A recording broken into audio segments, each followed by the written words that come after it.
Shalom Bapak Ibu, Saudara-saudari semuanya. Hari ini kita akan merenungkan firman Tuhan di buku Kejadian pasal 2. Kejadian 2 ayat 8 sampai dengan 25. Selanjutnya Tuhan Allah membuat taman di Eden, di sebelah timur, disitulah ditempatkannya manusia yang dibentuknya itu.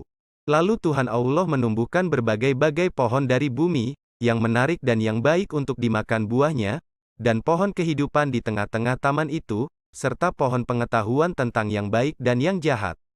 Ada suatu sungai mengalir dari Eden untuk membasahi taman itu, dan dari situ sungai itu terbagi menjadi 4 cabang. Yang pertama, namanya Pison, yakni yang mengalir mengelilingi seluruh tanah Hawila, tempat emas ada. Dan emas dari negeri itu baik, di sana ada damar bedolah dan batu krisopras. Nama sungai yang kedua ialah Gihon, yakni yang mengalir mengelilingi seluruh tanah Kus. Nama sungai yang ketiga ialah Tigris, yakni yang mengalir di sebelah timur Asyur. Dan sungai yang keempat ialah Efrat. Tuhan Allah mengambil manusia itu dan menempatkannya dalam Taman Eden untuk mengusahakan dan memelihara taman itu. Lalu Tuhan Allah memberi perintah ini kepada manusia, semua pohon dalam taman ini boleh kau makan buahnya dengan bebas, tetapi pohon pengetahuan tentang yang baik dan yang jahat itu, janganlah kau makan buahnya. Sebab pada hari engkau memakannya, pastilah engkau mati. Tuhan Allah berfirman, tidak baik, kalau manusia itu seorang diri saja. Aku akan menjadikan penolong baginya, yang sepadan dengan dia. Lalu Tuhan Allah membentuk dari tanah segala binatang hutan dan segala burung di udara. Dibawanyala semuanya kepada manusia itu untuk melihat, bagaimana ia menamainya, dan seperti nama yang diberikan manusia itu kepada tiap-tiap makhluk yang hidup. Demikianlah nanti nama makhluk itu.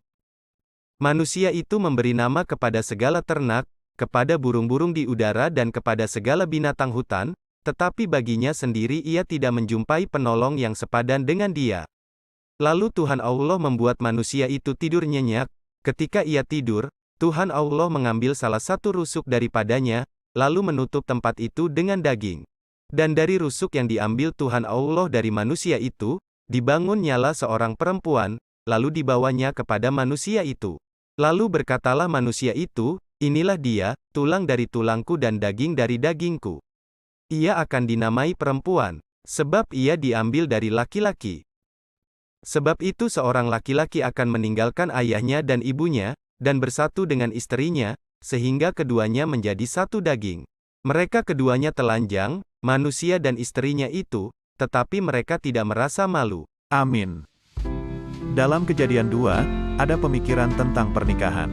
Manusia diberi pasangan untuk menjadi penolong buat pasangannya. Benarkah demikian? Karena kita sangat mudah menjadi egois. Coba dievaluasi kembali apakah Anda selama ini sudah berperan sebagai penolong buat pasangan Anda. Efesus 5 ayat 31 mengutip Kejadian 2 ayat 24. Sebab itu laki-laki akan meninggalkan ayahnya dan ibunya dan bersatu dengan istrinya, sehingga keduanya itu menjadi satu daging. Ada pemikiran bahwa setelah menikah, pasangan harus meninggalkan ayah dan ibunya. Jika diartikan literal, maka berarti pasangan muda harus keluar dari rumah orang tua mereka. Norma budaya di Asia, setelah menikah, pasangan tetap tinggal di rumah suami, atau mengundang orang tua masuk ke rumah mereka. Tampaknya pengertian, meninggalkan, menyiratkan bahwa belum tentu kepergian fisik melainkan perubahan loyalitas. Ketika pria menikah, dia meninggalkan kenyamanan ayah ibu tersayang, dan kemudian bergantung pada istrinya. Mencintai istri lebih utama dan mengutamakan kebutuhannya. Pengertian ini diperkuat dalam 1 Timotius 5, bahwa kita wajib merawat orang tua dan kakek nenek kita di masa tuanya. Oleh karena itu, mari kita renungkan, seiring bertambahnya usia kita sendiri, lambat laun kita akan di posisi ayah, ibu, kakek, nenek kita saat ini. Bagaimana Anda ingin diperlakukan anak cucu Anda nanti?